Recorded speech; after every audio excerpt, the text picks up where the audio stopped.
Hello and welcome to a very special virtual roundtable to celebrate Pride Month. I'm Shelly Walia, Executive Editor at the Quint, and I'm delighted to be joined by some very esteemed guests who I will be introducing to you shortly. But first, let me tell you a bit about this event, which is a special initiative by Accenture in India in collaboration with us at the Quint. This year, our theme of the discussion is Pride Means More, leading with pride in today's workplaces. And we are here to talk, debate, and discuss how we can make our workplaces more inclusive and ensure greater representation of the LGBTIQ+ community, especially in leadership roles. While many organizations and corporates in India, like Accenture, have taken the lead by implementing diversity, equity, and inclusion policies, there is still a long way to go from achieving true inclusivity, because this isn't a uniform practice across India Inc. Inclusivity is yet to become a norm rather than an exception. What we seek is true inclusivity, which requires a genuine commitment and action at every level of an organization.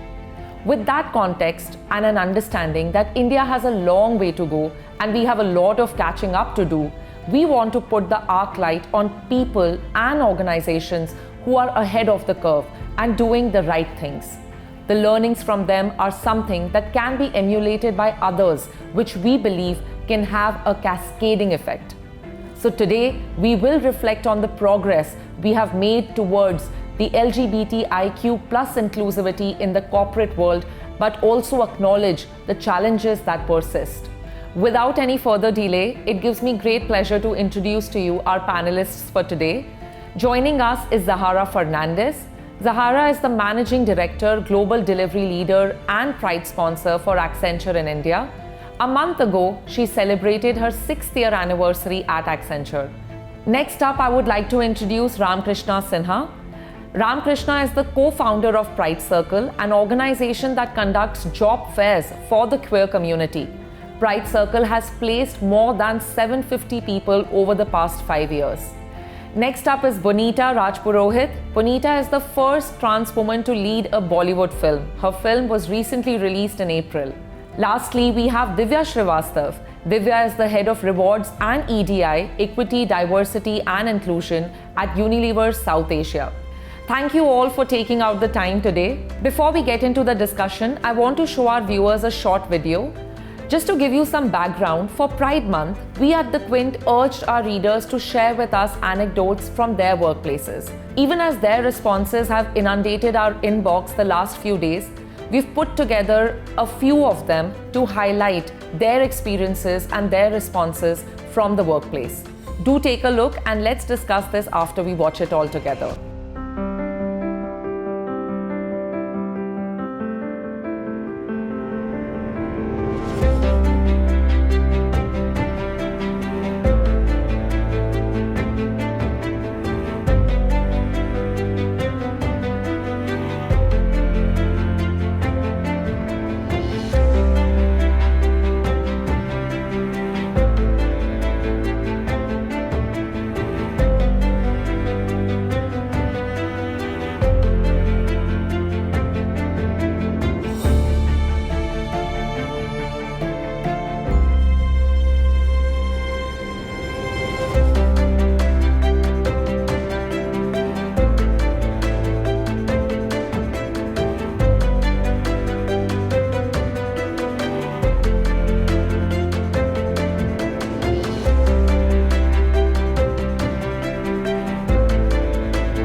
One thing is sure, if anything, their voices right here show the need to talk more about queer inclusivity in workplaces. Before we proceed, if any of you have thoughts on this and would like to share them with us. I love the fact that the video captures what inclusivity means for the queer community. It means to have the rights of coverage, for example, from a policy perspective, the right to be recognized as human. But the video is not only one-sided because, like you said in the beginning, Shelley, we're on a journey and we have a long way to go. I do very strongly believe that what workplaces do actually impact society and the fabric of our society at large. So the work that each of our firms are going to do will actually allow for India to grow in inclusivity, tolerance, and acceptance. So we're in the right momentum. Absolutely. Divya, any thoughts on the video? I would just like to say, this is something that one of my team members keeps us honest by saying nothing about us without us, right? So how do we ensure that we take everyone within the community together to co-create an inclusive culture? And as Ara said, not just for the organization, but for the outer ecosystem, for the society and the community at large. So thanks for that opportunity. Great. Ram, Bonita, if you guys want to come in at this point, share your thoughts about the video. I'll just say that it's really heartbreaking that in 2024, we still have to bargain for basic acceptance at the workplace, that people are still not given opportunities and recognized for the work they bring to the table, for the skill set they have to offer, but are judged about the sexuality or gender identity. It's just sad. I mean, I'm glad that this has all the aspects of work life and queer people in work life inclusion into the video, it's just a stepping stone journey, and it's a great beginning. Great, thank you so much for sharing your thoughts, and I think Bonita has given me the perfect segue to go to my first question, because I'm looking forward to starting this discussion. So Zahara, I wanted to ask you, you've spent 3 decades knowing you were bisexual, but you didn't come out until 18 months into your time at Accenture. What were the challenges that you've seen in these 3 decades? And can you share why exactly you felt comfortable at Accenture to come out? And did at any point mentorship, especially, someone in a leadership role, play a part, like an integral part in your professional life? My initial life journey was always trying to be a role model as a woman and stand up and have place on the table as a woman. Being queer was not even front and center because there was already that challenge, right, to get your space as a woman leader. Did I join Accenture because it's queer affirmative? No. Did I join Accenture because of the fact that, like Ram said, the skills that I had, they had the perfect role. They had something to give me that would keep me on my toes, keep me going, and keep me constantly in rigor. And that's what I kind of like as a profile, right? So it was a perfect mingling of the right skill, the right role, which is what brought me to Accenture. Prior to Accenture, I have been an ally. I have led POSH committees and have tried to ensure that, gender is included in sexual harassment policies in my previous firms and things like that. So I have stayed supporting the community as an ally because that's how much courage I had then. I went with a couple of my gay friends to gay meetings because that's the amount of courage I had then. As a woman, queer, then bisexual, that's not the courage I had then. So what changed in Accenture? Pretty much initial time of joining Accenture, I was invited to attend, a sensitization training, an entire day-long workshop where all leaders were brought together and we discussed important aspects of LGBTQI plus inclusion. And what I saw there were, people, senior leaders surrounded in the room, and everybody was empathetically listening to lived moments that matter.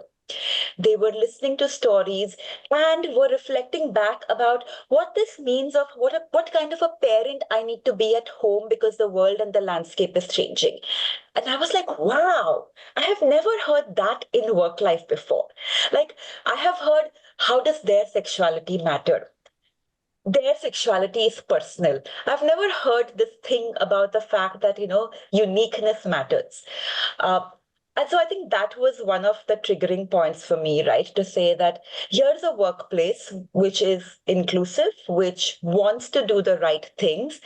And I know my struggles. I know how much overtly I have had to hide myself. If there is one place that I can be out, it'll be here. And then Shelley, the ignorant, naive me, thought that one day I will be out and everything will be elevated and all baggages will go and I will feel the top of my confidence and the top of my space. But it didn't happen that way. My coming out at Accenture was sequential. I came out to a few people, very, very close people, and then, came out to my account and came out to my geography and started to come out a little bit, little by little by little. And I found my self-confidence getting shattered along the way. It wasn't anything that people were doing. It was what was happening inside of me. I felt Zahara prior coming out was a female, leader wanting to make a path. Now Zahara was a female queer leader figuring out if people will accept her, figuring out if, they still want to hear my point of view. It's unfortunate, but it is the reality, the fact that, self-doubt, mental illness does plague the queer community wrongly, right? Adversely. And so I found myself really in self-doubt. I found myself thinking twice and shying away and hiding in meetings. I think that's when mentorship played a role. My leaders made space for me. Whether it was my HR leaders in India, whether it was my managing directors and other leaders in the geography, whether it was my account leadership, they ensured that they made place for me and they asked for my point of view. They recognized that, this is a transition that she's going through. This is not her real self. This is not who she was before. This is not who she will be later. This is a time that we need to kind of, give her some cushioning. And I got that cushioning. They asked for my opinion. They kept space for me. They listened to me. And I always think about the fact that you can't role models, mentorship plays a huge role. And one is not enough, right? So I did have role models at Accenture. We have an out and proud HR leader, but one was not enough, right? We had a lot of ally leaders, and the fact that most of our managing directors are pride allies makes a huge difference for us to feel included at workplace. That was, to be able to share such a personal journey, at your workplace and how it came about to be, I think that's really inspirational. Since you mentioned about allies, I want to quickly go to Ram Krishna and ask him, there are still queer individuals who may decline job offers due to concerns about, interactions with colleagues, even though there are queer inclusive policies that might be in place. Now, in your book, Stories by Friends of the Queer World, you share powerful stories of allies who have advocated for the LGBTQIA plus community and created safe spaces. Can you discuss the importance of allyship and vocally supporting queer colleagues in corporations beyond just the policies which are put in place? Yeah, I think it's a great thing to have policies, but you don't talk to policies every day. You go for a tea break with your colleagues, you discuss ideas, discuss your weekend plans, you go on a trip with your friends. You want to have that space at work. You're not constantly guarded. We're not always wondering what if people get to know, because that does drain you out and takes away energy from work. And there's actually research by Stonewall that says there's a 30% loss of productivity for people when they're not out at work. So allyship is crucial, and I think one of the biggest ingredient in making a workplace where there is belonging is allyship, and it has to be across the board. It should definitely from the leadership, but also across first level manager, second level manager, and peers, because at the end of the day, it's people you interact with every single day. So it is very crucial. And the idea of putting together Equally Book was, while there are a lot of resources for coming out for members of the community, we also really wanted to bring stories for people how to be allies, because sometimes people wonder, what can I do? How can I be a good ally to this community? And hence we brought stories of 45 allies who are business leaders, who are parents of LGBT plus people. It's like a blueprint, so people can read through, resonate, and understand how can they charter their own path of allyship. Great. That's a really good response. Thank you so much, Ramkrishna. I want to, talking about allies, now I want to go and talk about Bollywood, which exercises massive soft power in our country. I mentioned in your introduction, Bonita, that you were recently a part of a film. I would like you to tell us, like movies are representations of society. A lot of times they actually help the society in being more accepting, through the message that they convey. How important do you think the representation of trans individuals in particular is in mainstream media for the community in India? As per my experience, I feel media is a very impactful source for awareness. For the longest time, like I had a really hard time to find a character which I could feel represented by. But I had a really, really hard time. And because I could not find anybody, and every time I found anybody, it was a subject of mockery. What it gave me the thought was that, अगर मैं come out करूंगी, if I come out, मेरे साथ यही होने वाला है. I have to brace myself for these challenges that are going to come out, and we also don't have a lot of positive stories as well, let alone representation, and then to come from that, it really, really affects you in a way that how do you find strength to continue doing your craft, when you feel like there's nobody like you who has accomplished in this field. And this is why I feel representation so much matters, because it gives you a sense of validation or a sense of being that you're not alone.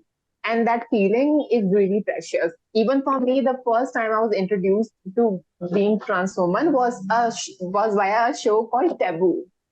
You see, so it was called Taboo. The show was called Taboo. I think it was on Discovery or something.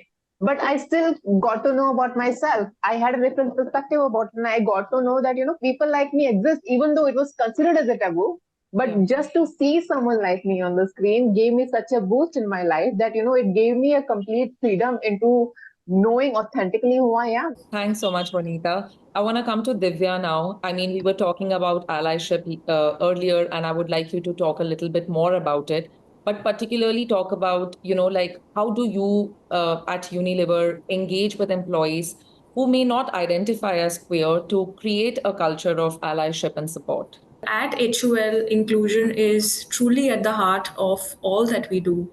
Our anchor through the ED&I journey has been the impact across the footprint of people that we serve. We have 20,000 of our own employees, and for every one employee within the organization, there are 17 outside who work 100% on HUL, for HUL, who may not be directly on our payrolls. So that is exactly how our journey on ED&I is, where we are not just thinking about HUL and employees who work for HUL directly, but stepping back and thinking about impact in what we call as three concentric circles of our own employees, our outer core, which is people who are on the front line, who are on manufacturing, and then the larger pieces around what we do for the community and for India. Particularly with regard to for people who may not identify as queer, I think one of the underpinning philosophy is really around how do we drive a culture that supports people from eventually, standing up for themselves and coming out in the open. And I know that journey is not easy, and it's filled with challenges. Where, like Ram said, you cannot go out if you can't even talk about it to your colleagues. How will policies will even make a difference, right? So it's really about how do we foster that culture of allyship within the organization? How do we create a psychologically safe space within the organization to tell everybody, irrespective of the background that they come from, to say that yes, we value you and you can bring your full authentic selves to work without the fear of retaliation, without the fear of being judged. We do have a very strong ERG, an employee resource group, which is a global proud community, and we have a very strong India chapter. There are a lot of things that we've done over the past in terms of equitable policies. We have a bouquet of around 20 equitable policies, 13 of which are completely gender neutral. Unless we create that sense of community, representation is one thing, but how do we want that representation to grow and thrive, and be truly an inclusive part of the organization, is one very important aspect, which will come through only by fostering that sense of community as well as allyship within the organization. Thanks, Divya. I mean, these are some of the things that we here at the Quint also actively think about. And I mean, it's really great to know that, I mean, it's almost like a learning experience, like you said. I want to go back to Zahara and ask her to tell me a bit more about, being a Pride sponsor for Accenture in India, and what are the strides and challenges that you have experienced in your journey so far? What's very critical for a firm, right, is to ensure that the organization creates an environment where people feel the sense of belonging, right? Belonging is a choice you make. Belonging is not something that I can do from a policy perspective, right? Like Ram said, right? Belonging is when the ecosystem makes you want to choose to reveal yourself, want to be in a space, right? So I think the size that we are in Accenture in India, right, that often comes up with various kinds of challenges. If I was to just put them in bullets, right, visibility is one challenge, right? To say, how do you support people who are not necessarily visible? While it's great to have an ecosystem that allows for people to come out, we need to always be conscious of the fact that you're always going to cater to an invisible audience. Coming out is not purely a decision that a person makes because of their organizational circumstances. Sometimes it's also got to do with who all in the organization know my family outside of the organization, right? So I think that is extremely critical to say, how do you constantly cater to an invisible audience? Role models, like Bonita said, representation and role models. In our Getting to Equal report, 70% people affirmed the fact that seeing role models, having people like themselves show up is extremely critical. And so that was another challenge to say, how do we ensure that we have more role models of the community? And then, of course, scaling up the awareness and sensitization. And then there is the angle of career development, something that's extremely front and focus of mind for us. We, like I was saying earlier, we realize the fact that very often people from the community do not have the same background in terms of, advantages of privilege on education. Specifically, the trans community very often have not had family support and have had to do bare minimal to kind of get themselves through the education cycle, right? So I think career development is another challenge. So visibility, awareness, development is some of the challenges that I feel. And of course, policy. How do you ensure that you're constantly evaluating your policies for them to be inclusive? The Pride program at Accenture started in 2016, even before the 2018 judgment, right? Which is really nice because I feel really proud about the fact that we weren't a closeted firm, right? We were out there supporting our people to the best that we could. I think at that time, we were about 800 allies in India. At this time, we have 47,000 allies in India supporting the Pride community. We have enabled self-ID, pronouns, and preferred names. And I really want to stress on preferred names, right? Self-ID is a platform, I'm sure everybody in the workplace knows, where you can go back and self-ID to talk about your gender and sexual orientation. Pronouns is something that is extremely available in our systems, in our tools, in our workday platforms. But I really like the preferred ID, preferred name element, right? That's something that has allowed our trans people to be able to show up as the name that they have adopted and not struggle behind dead names just because it's in the paperwork. So I think that adoption has also made it really easier for our people, and I feel that that's a massive stride that we've made. We had great uptake when we upgraded our policies to cover, laser hair removal, for example, or facial reconstruction surgeries for our trans folks. And I think having those policies included is extremely critical and has been one of the areas that I feel that Accenture has made a future stride. You did mention auditing, though, which is something that I think is really, really important. And I think Ram Krishna can give us just the right inputs here. I wanted to understand, your consultancy conducts audits and assessments for organizations. And I mean, so good to hear about the practices in Accenture in India, in Unilever. But I want to understand, what are some of the common gaps that you find during these audits and assessments in how companies are addressing diversity and inclusion policies? And how do you, what are your general recommendations to address these issues and gaps? See, data is really important in making decisions, because a lot many times, particularly in a space like DEI, it's very easy to say, oh, but where is all of this resource going? We're doing so many things, but what is the outcome? How do you really measure the impact? And something like change of culture, change of psychological safety in the workplace are very difficult to measure unless you really go after it. So we put together something called India Workplace Equality Index in partnership with Stonewall, and the idea was to really help companies understand how they're doing in this space. So it's a very comprehensive survey which has 9 sections, from ERGs to policies to hiring LGBT talent to supplier diversity to external engagement, support to grassroots communities in the region, not only work inside the company, but also outside. So it literally looks at every area of work an organization can do in the space of LGBT plus inclusion. And we score companies out of 100 and give companies a band between gold, silver, bronze. So this really helps because they're able to now have a very number defined measurement of their work around this, and year over year they get a progression, like how they're progressing in this journey.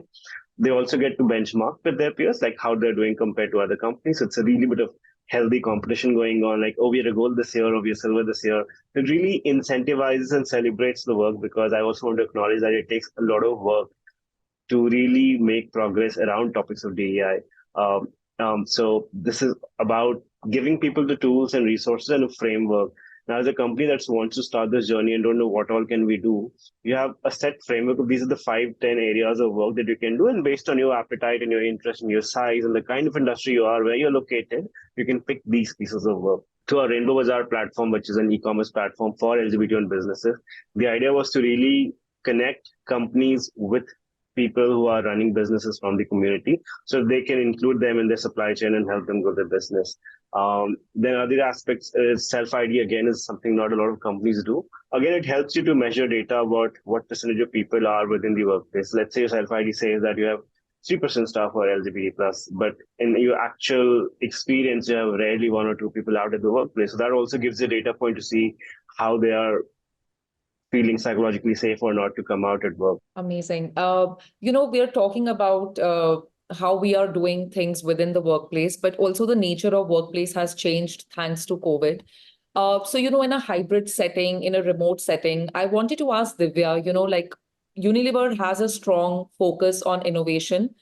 How do you typically leverage technology and digital platforms to foster a more inclusive workplace?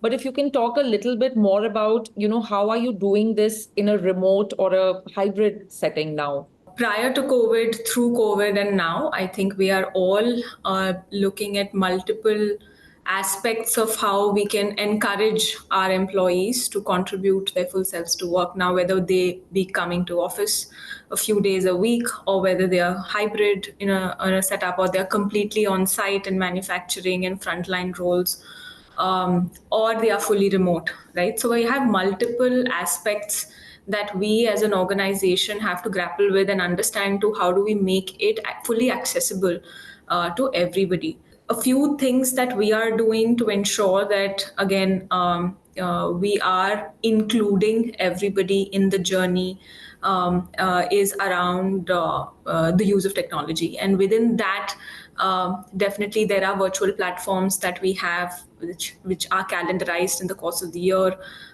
There are also, very recently, we've launched a few e-learning modules, especially around LGBTQI plus inclusion.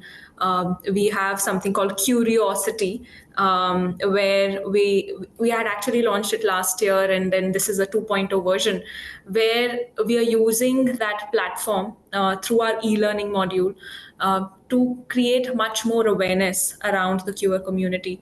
And that is completely online. It's virtual. It is accessible to everybody in the organization, whether you're part of the community or whether you're an ally or whether you want to know more to become an ally. And we are, through this month of Pride and our theme being Allyship, we are encouraging that, and we're encouraging participation around that. Again, we have a strong digital HR platform where we host and house or host all of our policies.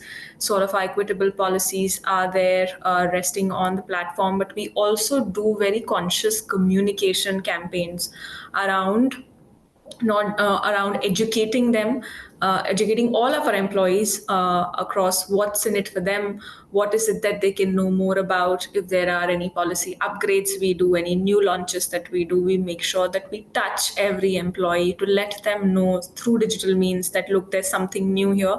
And then we also follow it up through a combination of in-person, hybrid, or completely virtual training programs and sessions to make sure that we have touched them fully. Overall, when we are looking at the way we conduct our leadership team meetings, or when we have a CEO report back, we definitely have all of our leaders, top leaders, be again available through virtually or in person to talk about inclusion and what their thoughts are within the organization and what specifically they are doing for their teams. And I think that has, to me, that is one of the most powerful things of bringing forth allyship from the leadership themselves. Very recently, we've launched an app which is in partnership with an external organization, where we are talking about mental health and well-being. And again, it is accessible to all of our employees through the touch through a touch on the phone, where we are again using that platform to really talk about how they can help themselves around some of these aspects. And we are also showcasing the whole aspect about psychological safety there, to make sure that everybody learns about it. And if they feel that they are not experiencing that level of safety in the organization, we also have platforms where they can come and talk about it. And should that need an investigation, or should that need any specific intervention. So these are some of the things we are doing to foster inclusivity in an environment which could either be remote or hybrid. Bonita, I want to come to you next. We spoke about so many different things, but specifically from you, I wanted to ask about advocacy and activism, for the trans community. Do you engage in that? And if you can tell us a little bit about the efforts that you have put into that. I think my way of engaging with activism has changed with time. I feel like earlier I was very much vocal about things on social media and talking about it constantly, talking about issues constantly, whatever there was, even if it's a queer issue or if it's a non-queer issue, I was very vocal about social media and stuff like that. I think later on with time, only I realized that, what exactly am I doing? Like, how am I contributing? You see, I am talking about these things, and I'm also talking about things in a perspective that I don't know how things work, you see. And how does it impact on a real life level? Like, you find so many people on social media who will be complaining about one thing or the other. And it's just a call out game. It's just a constant call out game. And also upon that, it's a huge mental stress. It's a huge mental stress when you engage yourself in a extreme activism, and because these issues really start to affect you in a way. It does have an effect on your mental health as well. And I think with time, I realized that you have to do something. You have to act upon it. If you For example, if I don't like a movie, if I don't like the representation in the movie, I need to make one, because then only I will know what it's like to make a movie. I can't tell people how they should be making movie if I don't know myself how to make a movie. So I will make a movie and I will see how I can have a better inclusion of or representation in that film, and then I will know how what it's like to make a film. And then I can also, and it also gives me a way to comment on other people's movies, because I am also in movies. And honestly, with my idea, it began with I was very passionate about being in front of the screen, but it began with me wanting to write films, and because I really didn't expect a lot from the industry, and I don't even want to complain. Like, I was so done in this, and I'm like, मिलेगा ठीक है, नहीं मिलेगा ठीक है. Like, मेरे को ज़्यादा उम्मीद ही नहीं है और रखनी भी नहीं चाहिए. That's what I had in my mind. So I started writing on my own films, and I with whatever money I have, with whatever friends I have, I started making films like that. And I'm grateful of the grants that we have, from queer film festivals and queer organization. Even recently, Pride Circle had a really good grant for making a film. So we get grants like that, and I think that's my way of activism, of doing something to show people, to make a film and show people what's my way of activism. And you see, the best way to communicate is also by not saying anything, but just showing it to them. And that really works. That unconsciously works in people's mind. That's very impactful. But if you're going to go to a transphobic person, or like whoever who's like a street person who doesn't belong to the community, and tell them about being an ally, they would not listen to you. You cannot convince them. You have to show it with their own, they can see it with their own eyes, and they can also perceive it in such a way that they will eventually incline towards it. I have one final question. I'm going to go to Zahra. I wanted to ask you, we've spoken about the workplaces, but if I was to ask you about the larger picture, what role can organizations play in bringing inclusion to life in the society at large? A brilliant question, Shelley. If you think about it, right, and I always think about the fact that at Accenture, we are, I mean, the numbers will keep changing, right? But in Accenture in India, we're about over 3 lakh people. That's 3 lakh families.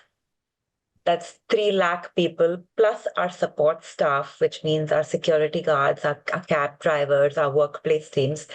That is the amount of responsibility that we as Accenture have to ensure sensitization. I've heard such brilliant stories, Shelley, where people have said that as a result of my sensitization and awareness at Accenture, I'm a better parent.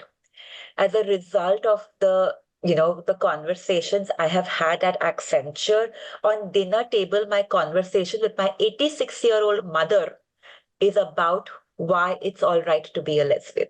In our conversations within Accenture, we focus a lot about intersectionality.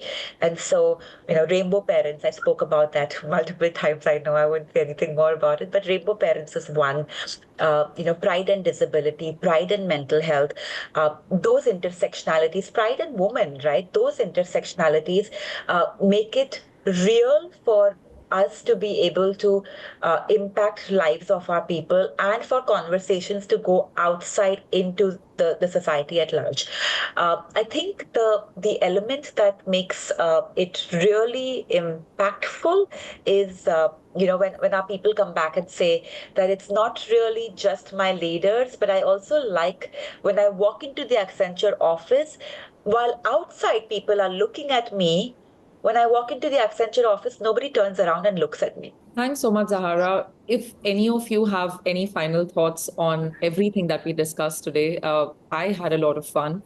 But Ramakrishna, Divya, Vanita, your final So thoughts. sure, thanks for the opportunity. And if I can just add to what Zara mentioned, that as Hindustan Unilever, we touch 9 out of 10 households. And that gives us a position of huge responsibility and influence over customer and consumer behaviors and societal norms. And, just a few things that we're doing at Unilever, we've partnered with UN globally to form something called the Unstereotype Alliance, which is basically a platform which we're using to eradicate harmful stereotypes in the field of media and advertising. And we are also featuring LGBTQ plus individuals in our advertisements and in partnering with creators across social media campaigns to normalize and to also celebrate identities. We have all of our brands have a purpose, and specifically around this theme, I would like to talk about what we're doing in the space of Dove, where we very categorically said we will not use artificially intelligent visuals, and we will offer a more inclusive vision of beauty, for all media and advertisers, and we will not use anything that's unnatural or that's generated by AI. All of you would have seen Red Label's latest promo on Swad Apne Pan Ka, right, where we are aiming to bust biases, against transgender community members, persons with disabilities, and previously we also had Free to Love campaign by Close Up, right? So where we're really talking about same-sex partners, celebrating that, in the larger scheme of things. So I would just add to that our role as not just as Hindustan Unilever, but also as corporates in India Inc. is to ensure that we continue to challenge stereotypes in our organization, in the society, and we pave the way for what true inclusion stands for in the years to come. Thanks so much, Divya. Ramkrishna, any final thoughts from you? So I would say that I love Vanita's ways of doing that. Kaam karke dikhao, and then people will follow you. So we also believe that, like, really be at it and keep working on it so that people have opportunities to flourish, and that's the best way to change the world. And I also want to say that companies don't exist in silos. They are very much part and parcel of the society. So be it ESG, be it DI, is all about how do you really make a positive impact in the communities that you operate in and serve in. And they have huge power and potential. When Vix did the ad with Gauri Sawant, it changed the conversation on transgender and motherhood, came in a sentence together for the first time ever in a country's consciousness. So that is the power companies have through hiring. When you hire people, you don't just change that person's life, their acceptance in the family, their life and family, all of that changes. When Tata Steel goes and hires transgender people in a place like Bokaro, you're giving dignity, you're giving people hope that you can have it all and it is possible and there's nothing wrong with you. So I think there's a whole lot companies can do, and I really believe in the power of advocacy to make a better world. Amazing. Bonita, final thoughts.